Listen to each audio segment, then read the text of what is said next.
नमस्कार, दिन भर की बड़ी खबरों में आपका स्वागत है। मैं हूं प्रिया और आइए नजर डालते हैं अब तक की कुछ मुख्य खबरों पर। सबसे पहली खबर, चुनावी बॉन्ड मामले पर सुप्रीम कोर्ट ने एसबीआई को राहत देने से इनकार कर दिया है। सुप्रीम कोर्ट ने कहा है कि एसबीआई कल तक सारी जानकारी दे और 15 मार्च तक चुनाव आयोग को उस जानकारी को सार्वजनिक करे। एसबीआई ने सुप्रीम कोर्ट में याचिका दायर कर इलेक्टोरल बोर्ड की जानकारी देने की समय सीमा 30 जून तक बढ़ाने की मांग करी थी। एसबीआई की तरफ से सुप्रीम कोर्ट की सुनवाई में वरिष्ठ वकील हरीश साल्वे पेश हुए। साल्वे ने कोर्ट को बताया कि सर्वोच्च अदालत के आदेश के बाद एसबीआई ने नए इलेक्ट्रॉनिक बॉन्ड जारी करने पर रोक लगा दी है, लेकिन समस्या ये है कि जो इलेक्टोरल बॉन्ड्स जारी हुए हैं उस पूरी प्रक्रिया को पलटना होगा और इसमें समय लगेगा। हालांकि सुप्रीम कोर्ट ने एसबीआई की दलील मानने से इनकार कर दिया और कल तक की जानकारी देने का आदेश दिया है। सुनवाई के दौरान चीफ जस्टिस डीवाई चंद्रचूड़ ने कहा कि आप कह रहे हैं कि दानदाताओं और राजनीतिक पार्टियों की जानकारी सील कवर के साथ एसबीआई की मुंबई स्थित मुंबई मुख्य शाखा में है। मैचिंग प्रक्रिया में समय लगेगा, लेकिन हमने आपको मैचिंग करने के लिए नहीं कहा था, हमने सिर्फ स्पष्ट डिस्क्लोजर मांगा था। मामले पर सुनवाई कर रही संविधान पीठ की सदस्य जस्टिस खन्ना ने एसबीआई के वकील हरीश साल्वे से कहा कि आपने बताया कि इलेक्टोरल बॉन्ड की पूरी जानकारी को एक सील कवर लिफाफे में रखा गया है, तो ऐसे में आपको सिर्फ सील कवर खोलकर जानकारी देनी है। सीजीआई ने एसबीआई को फटकार लगाते हुए कहा कि हमने 15 फरवरी को आदेश दिया था और आज 11 मार्च है। ऐसे में 26 दिनों में आपने क्या पता किया? ये बताना जाना चाहिए कि यह काम हुआ है और हमें और समय चाहिए। हम एसबीआई से स्पष्टवादिता की उम्मीद करते हैं। अगली खबर, यूपी में विधान परिषद चुनाव की आज यानी कि 11 मार्च को आखिरी दिन है, जिसके लिए बीजेपी और सहयोगी दलों के सभी 10 प्रत्याशियों ने सोमवार को नामांकन कर दिया है। इस दौरान सीएम योगी आदित्यनाथ ने बीजेपी प्रदेश अध्यक्ष भूपेंद्र चौधरी, डिप्टी सीएम ब्रिजेश पाठक और वित्त मंत्री सुरेश खन्ना के साथ ओम प्रकाश राजभर भी मौजूद रहे थे। आपको बता दें कि बीजेपी की तरफ से 7 और सहयोगी दल की तरफ से 3 प्रत्याशियों ने नामांकन किया है। कहा जा रहा है कि सभी को निर्विरोध चुनना तय है।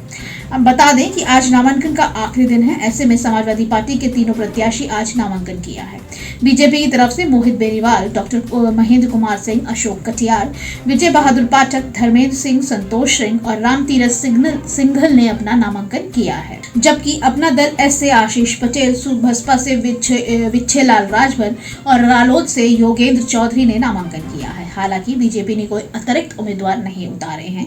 ऐसे में सपा के भी सभी तीनों प्रत्याशियों को चुनना तय माना जा रहा है। बता दें कि नाम वापसी का आखिरी दिन 12 मार्च है। सुबसपा द्वारा बनाए गए इस प्रत्याशी को लेकर सियासी गलियारों में चर्चा विषय का बना हुआ है। आपको बता दें कि सुबसपा द्वारा एमएलसी चुनाव में प्रत्याशी बनाए गए विच्छेलाल राजभर मऊ के रहने वाले हैं। उनका जन्म 1973 में हुआ था। परिवार में पत्नी समेत 2 बेटियां हैं और 2 बेटे हैं। विच्छेलाल ने ब्लॉक अध्यक्ष से अपना सियासी सफर शुरू किया था। इसके बाद वे सुबसपा के पूर्वांचल अध्यक्ष और प्रदेश अध्यक्ष की जिम्मेदारी संभाल चुके हैं। बकौल ओम प्रकाश राजभर व विच्छेलाल बीते 21 सालों से पार्टी की सेवा कर रहे हैं। अगली खबर, सुप्रीम कोर्ट में एक याचिका दायर कर चुनाव आयोग में रिक्त पदों पर वर्तमान कानून के अनुसार नियुक्तियां करने से केंद्र सरकार के रोकने की मांग की गई है। वर्तमान कानून भारत के मुख्य न्यायाधीश को मुख्य चुनाव आयुक्त और अन्य चुनाव आयुक्तों की नियुक्ति की प्रक्रिया से बाहर करता है। गौरतलब है कि चुनाव आयुक्त अरुण गोयल ने 9 मार्च को अपने पद से इस्तीफा दे दिया था। आवेदन में शीर्ष अदालत की मार्च 2023 की संविधान पीठ के फैसले के अनुसार चुनाव आयोग के सदस्यों की नियुक्ति का निर्देश देने की मांग की गई। इसमें प्रधानमंत्री, लोकसभा के नेता, विपक्ष और भारत के मुख्य न्यायाधीश के पैनल की सलाह पर चुनाव आयोग के शीर्ष अधिकारियों की नियुक्ति राष्ट्रपति द्वारा करने की बात कही गई थी। कांग्रेस नेता जय ठाकुर ने मुख्य चुनाव आयुक्त और अन्य चुनाव आयुक्त अधिनियम 2023 की वैधता को चुनौती देते हुए जनहित याचिका दायर की है। केंद्रीय कानून और न्याय मंत्रालय द्वारा जारी गजट अधिसूचना के खिलाफ सुप्रीम कोर्ट के समक्ष कई जनहित याचिका दायर की गई है। इस अधिसूचना में कहा गया है कि प्रधानमंत्री, लोकसभा के नेता प्रतिपक्ष व प्रधानमंत्री द्वारा नामित एक केंद्रीय कैबिनेट मंत्री से मिलकर बनी चयन समिति की सिफारिश पर भारत के राष्ट्रपति द्वारा CIC और EC की नियुक्ति की जाएगी। गौरतलब है कि इस साल जनवरी में न्यायमूर्ति संजीव खन्ना की अध्यक्षता वाली पीठ ने इस मामले में केंद्र सरकार और अन्य को नोटिस जारी किया था, लेकिन संसद द्वारा हाल ही में बनाए गए कानून के कार्यान्वयन को रोक लगाने के लिए कोई आदेश जारी नहीं किया गया था। पीठ ने कहा था कि हम इस तरह के कानून पर रोक नहीं लगा सकते।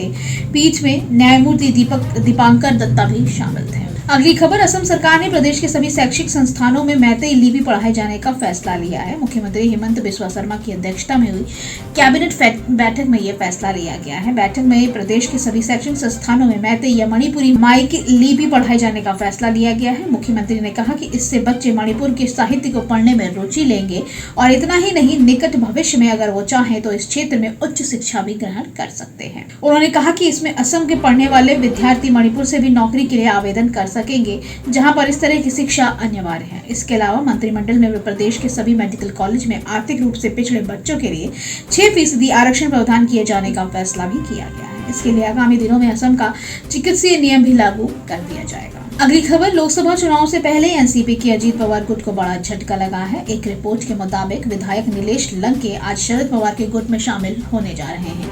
नीलेश लंका पारनेर से विधायक हैं और वहां अजीत पवार के बेहद वफादार समर्थकों के तौर पर जाने जाते थे। आगामी लोकसभा चुनाव की तारीखों का ऐलान किसी भी वक्त हो सकता है। इससे पहले अहमदनगर सीट काफी चर्चा में है। सांसद सुजय विखे पाटिल बनाम विधायक नीलेश लंकेश के बीच मुकाबला होने की संभावना है, क्योंकि लोकसभा की पृष्ठभूमि में अहमदनगर में दोनों गुटों की ओर से कार्यक्रमों का आयोजन किया जा रहा है। दिलचस्प बात यह है कि इन दिनों कार्यक्रम में नीलेश लंके की पत्नी भी सक्रिय नजर आ रही हैं। सुजय विखे की पत्नी धनाश्री विखे भी हर कार्यक्रम में भाग लेकर महिला वर्ग को जोड़ने का प्रयास कर रही हैं। दूसरी ओर नीलेश लंका की पत्नी रानी लंका भी शिव स्वराज यात्रा के जरिए हर विधानसभा क्षेत्र को कवर कर रही है। आखिरी खबर, ईस्टर्न नागालैंड पीपल्स ऑर्गेनाइजेशन के अनिश्चितकालीन बंद के कारण सोमवार को पूर्वी नागालैंड के 6 जिलों में सामान्य जनजीवन काफी प्रभावित हुआ है।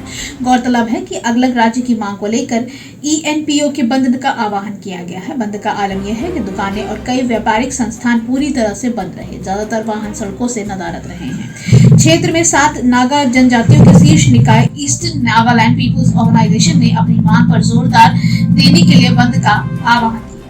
हालांकि बिजली विभाग, चिकित्सा, अग्निमिशन और अन्य आपातकालीन सेवाओं के अलावा मीडिया और शादियों को बंद के दायरे से मुक्त रखा गया था। ENPO की मांग है कि 6 जिलों में बोन, तुएनसांगा, लॉन्ग लेक, किफिरी, नोकलाग और शामतोल को मिलाकर एक अलग फ्रंटियर नागा टेरिटरी राज्य बनाया जाना चाहिए। सूत्रों ने बताया कि बंद का आह्वान करने का निर्णय रविवार को तुएनसांग जिले के ENPO के मुख्यालय में लिया गया है। ENPO ने अपनी मांग का समाधान होने तक आगामी लोकसभा चुनाव के लिए किसी भी राजनीतिक दल को क्षेत्र में प्रचार करने की अनुमति नहीं देने का भी संकल्प लिया। गौरतलब है कि 5 मार्च को ENPO ने अपनी मांग पर दबाव डालने के लिए क्षेत्र में सार्वजनिक आपातकाल की घोषणा की है। 8 मार्च को इसे सार्वजनिक आपातकाल के हिस्से के रूप में सुबह 6 बजे से 12 घंटे तक का शटडाउन लागू किया गया है। आज के लिए बस इतना ही। बाकी खबरें जानने के लिए देखते रहिए द पब्लिक इंडिया।